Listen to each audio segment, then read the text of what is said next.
కేంద్ర మంత్రి కిషన్ రెడ్డి జూబ్లీహిల్స్లో ప్రచారం నిర్వహిస్తున్నారు. ఇదే క్రమంలో మనతో ఉన్నారు. ఇంకా జూబ్లీహిల్స్ ప్రజలు బీజేపీకి ఎందుకు ఓటేయాలనే అంశంలో కిషన్ రెడ్డి గారు ఏం చెప్తారు? మొత్తానికి కేంద్రంలో మరి ఆయన రెండోసారి మంత్రిగా ఉన్నారు. జూబ్లీహిల్స్ ఆయన కాన్స్టిట్యున్సీ అంటే సికింద్రాబాద్ లోక్సభలో ఒక కాన్స్టిట్యున్సీ కనుక సో ఆయన ఏం చెప్తారు చెప్పండి సార్. జూబ్లీహిల్స్ ప్రజలు బీజేపీకి ఎందుకు ఓటేయాలంటే ఏం చెప్తారు? జూబ్లీహిల్స్లో భారతీయ జనతా పార్టీ ఎప్పుడూ గెలవలేదు. స్వాతంత్రం వచ్చినప్పటి నుంచి ఇప్పటి వరకు కూడా బీజేపీ ఎప్పుడు గెలవలేదు. ఇక్కడ కాంగ్రెస్ పార్టీ గెలిచింది, బీఆర్ఎస్ పార్టీ గెలిచింది. ఈ రెండు పార్టీలు ఇన్ని సంవత్సరాలుగా అంటే ఆల్మోస్ట్ 80 సంవత్సరాలుగా మీరు చూస్తున్నారు ఏ రకంగా డెవలప్ అయిందో. కనీసం రోడ్ల విషయం కానీ, డ్రైనేజ్ విషయం కానీ, మంచినీటి సమస్య కానీ, స్ట్రీట్ లైట్స్ కానీ కనీసం పరిష్కారం చేయలేదు. కాబట్టి ఒకసారి మార్పు కోసం మీరు ఎవరెవరికో వేశారు ఓటు, ఈసారి ఎమ్మెల్యేగా బీజేపీని గెలిపించాలి. తప్పకుండా బీజేపీ నేతృత్వంలో ప్రజా సమస్యల మీద మేము పోరాటం చేస్తాం. మేము గెలవకున్నా కూడా మొన్న మేము పోటీ చేసి పోరాటం చేశాము. అనేక కేసులు పెట్టారు. మంచినీటి సమస్య మీద, డ్రైనేజ్ మీద లాఠీచార్జ్ చేశారు. బీఆర్ఎస్ గుండాలు మా మీద స్వయంగా మా మహిళా కార్యక్రమాల మీద దాడులు చేశారు.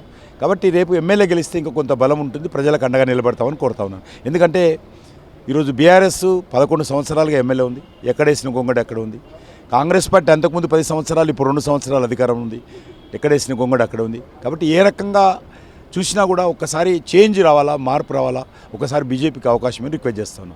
తెలుగు రాష్ట్రాల్లో ఆంధ్రకు ఒక న్యాయం, తెలంగాణకు ఒక న్యాయం. కేంద్రం ఎందుకని ఈ వైఖరితో ఉంది? మీరు ప్రతినిధులుగా, కేంద్ర మంత్రులుగా, బీజేపీ రాష్ట్ర ప్రతినిధులుగా సో ఎందుకని నిధులు సాధించడంలో కావచ్చు, అభివృద్ధి చేయడం విషయంలో కావచ్చు మరి కొంత సౌత్ తల్లి ప్రేమ చూపెడుతుందని మా ప్రతిపక్షాలు ఆరోపిస్తున్నాయి. దీనికి ఏం చెప్పు?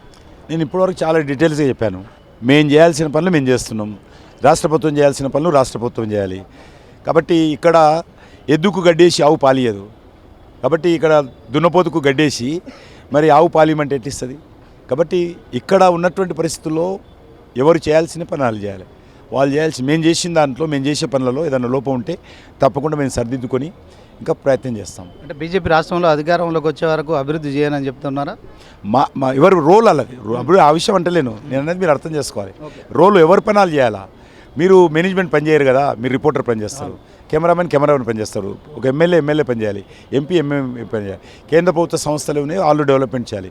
రాష్ట్ర ప్రభుత్వ సంస్థలు రాష్ట్ర ప్రభుత్వం చేయాలంటున్నాను. రాష్ట్ర ప్రభుత్వ పరిధిలోని డెవలప్మెంటల్ యాక్టివిటీ స్టేట్ గవర్నమెంట్ చేయాలి. కేంద్ర ప్రభుత్వ పరిధిలోని డెవలప్మెంట్ యాక్టివిటీ కేంద్ర ప్రభుత్వం చేయాలి.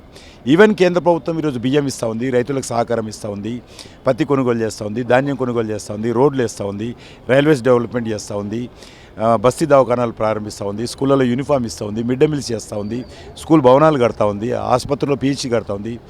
అనేక రకాలుగా చేస్తూ ఉన్నాం కదా. చేయడం అంటే డిఫెన్స్ సంబంధించినటువంటి 1.5 crore ఇక్కడ ఖర్చు పెడతా ఉన్నాము. అన్ని రకాలుగా చేస్తూ ఉన్నాము. ఏదో పొలిటికల్గా మాట్లాడడం కోసం వాళ్ళు మాట్లాడుతున్నారు తప్ప వాళ్ళు మాట్లాడే దాంట్లో వాస్తవం లేదని చెప్పడానికి నేను ప్రయత్నం చేస్తాను. కేంద్ర మంత్రి కిషన్ రెడ్డి తెలంగాణ అభివృద్ధిని అడ్డుకుంటున్నది తెలంగాణ సీఎం రేవంత్ రెడ్డి అంటున్నారు. దీని పట్ల చెప్పినా కదా, నేను ఇంతవరకు చెప్పాను. ఎక్కడ అడ్డుకుంటున్నాను? ఒట్టి గాలి మాటలు మాట్లాడితే ఎక్కడ? ఏదైనా ఒక విషయం చెప్పాను, ఒక ఉదాహరణ చెప్పాను, అడ్డుకున్నాను. సింగల్ ఒక కాళేశ్వరం సిబిఐ విచారణ విషయంలో కూడా మీరు కేసీఆర్ను, తర్వాత హరీష్ రావును, ఫార్ములా ఈరేస్ కేసు విషయంలో కేటీఆర్ను అరెస్ట్ చేయట్లేదని చెప్పి కూడా మరి అరెస్ట్ చేయాలి 11వ తేదీలోపు అని కూడా ఆయన అల్టిమేటం జారీ చేశారు కదా. దీనికి కాంగ్రెస్ పార్టీ అర్థం చేసుకోవాలి. రేవంత్ రెడ్డి కానీ కాంగ్రెస్ పార్టీ కానీ కేసీఆర్తో స్నేహం చేసింది మీరు, కేటీఆర్తో స్నేహం చేసింది మీరు, హరీష్ రావుతో స్నేహం చేసింది మీరు, వాళ్ళని మంత్రివర్గం కలుపుకున్నది మీరు, రాష్ట్రంలో మంత్రులకు కలుపుకున్నది మీరు, ఎన్నికల పొత్తు పెట్టుకొని పోటీ చేసింది మీరు. మేము ఎప్పుడు వాళ్ళతో కలవలేదు. మేము ఎందుకు కలుస్తాం వాళ్ళతోటి? కలిస్తే గెలిస్తే మీరు గతంలో కలిశారు, కలిస్తే గెలిస్తే భవిష్యత్తులో కలిసేటోళ్ళు మీరిద్దరు. మధ్యలో మేము ఎందుకు వస్తాం? మధ్యలో మేము ఎట్టి పరిస్థితి 42% బీసీ రిజర్వేషన్ల విషయంలో బీజేపీ అడ్డుకుంటుంది అని చెప్పి కూడా మళ్ళీ ఒకసారి చెప్పండి. జూబ్లీహిల్స్లో కూడా బీసీలు 2 లక్షల మంది ఓటర్లు ఉన్నారు సార్, ఏం చెప్తారు దీని పట్ల? అంటే బీసీలకు 42% కానీ ఇంకా ఎక్కువ కానీ బీజేపీ ఇచ్చే పరిస్థితి ఉంటుందా? ఖచ్చితంగా భారతీయ జనతా పార్టీ అసెంబ్లీలో సపోర్ట్ చేశాము, ఇప్పుడు కూడా సపోర్ట్ చేస్తున్నాము, మొన్న బంధుకాలకు సపోర్ట్ చేశాము.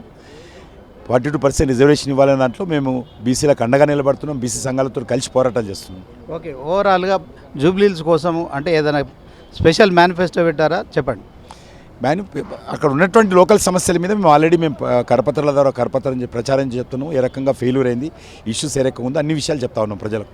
ప్రతి మీటింగ్లో చెప్తా ఉన్నాం, ఎవ్రీ మీటింగ్లో. ఓకే, సో మొత్తానికి 42% బీసీల రిజర్వేషన్ల అంశం కావచ్చు, తర్వాత మరి తెలంగాణ అభివృద్ధి విషయంలో కావచ్చు బీజేపీ కట్టుబడి ఉంది. సో తెలంగాణ సీఎం రేవంత్ రెడ్డి చెప్తున్నట్టుగా సో దీంట్లో మేము ఎట్టి పరిస్థితుల్లో తెలంగాణను విస్మరించబోవట్లేదు.